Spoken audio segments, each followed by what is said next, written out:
अब मैं आपको दिखाता हूं मध्य प्रदेश में शुरू हुआ एक ऐसा सिलसिला जिसका केंद्र बिंदु शरीयत को बना दिया गया। डीएनए में आपको कल दिखाया था कि कैसे मध्य प्रदेश के मुरैना में स्थानीय मौलानाओं ने मुसलमानों के निकाह में डीजे ना बजाने के लिए कहा था। अब यही सिलसिला मध्य प्रदेश, रतलाम और भोपाल तक पहुंच गया, जहां मुस्लिम समाज के लोग डीजे को शरिया विरोधी बता रहे हैं और निकाह से लेकर जन्मदिन तक डीजे ना बजाने का ऐलान कर रहे हैं।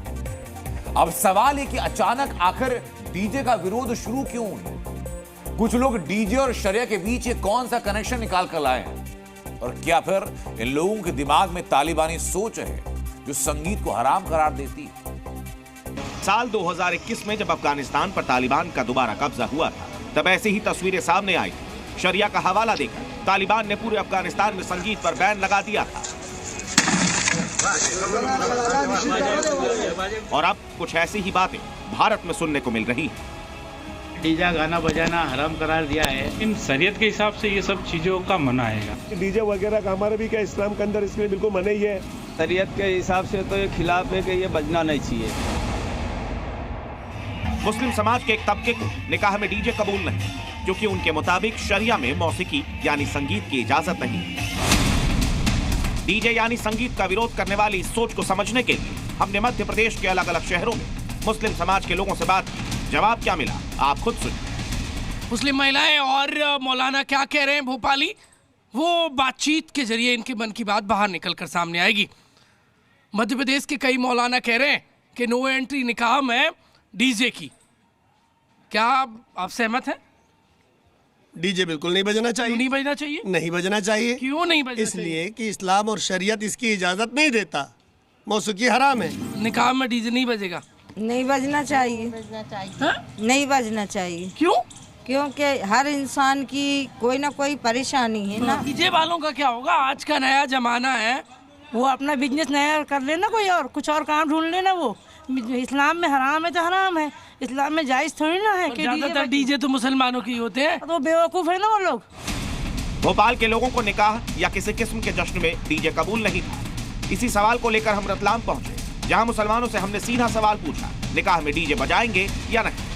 क्या जरूरत है, हराम है, इसे भी यही पैसा किसी अच्छे काम में लगा।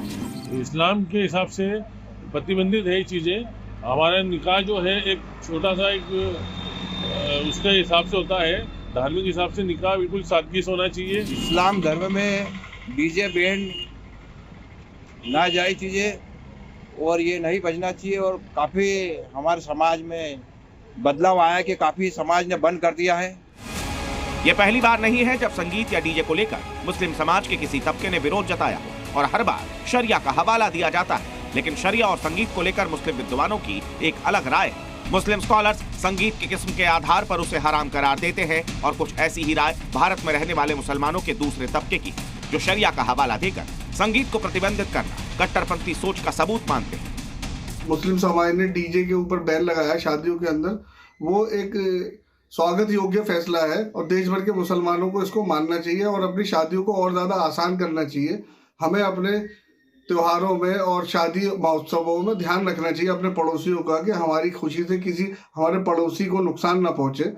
अगर वाकई डीजे के खिलाफ चल रहा कथित कैंपेन कट्टरपंथी सोच से पैदा हुआ है, तो ये हमारे समाज के लिए बड़ा खतरा है, क्योंकि अगर कट्टरपंथ को फैलने से रोका नहीं जाएगा तो वो आगे चलकर आतंक की शक्ल ले सकता है। भोपाल से प्रमोद शर्मा के साथ ब्यूरो रिपोर्ट, जी मीडिया। तो शरिया और संगीत को लेकर मुस्लिम स्कॉलर्स ने अपना रुख साफ कर दिया। तो कर्नाटक हाईकोर्ट ने एक ऐसी सुनवाई चल रही है जो वक्फ की कथित पावर को कम कर सकती है। कर्नाटक हाईकोर्ट में वक्फ द्वारा मैरिज सर्टिफिकेट देने के खिलाफ एक याचिका दायर की। इस याचिका में कहा गया कि मुस्लिम दंपतियों को मैरिज सर्टिफिकेट देने का अधिकार वक्फ बोर्ड के पास नहीं।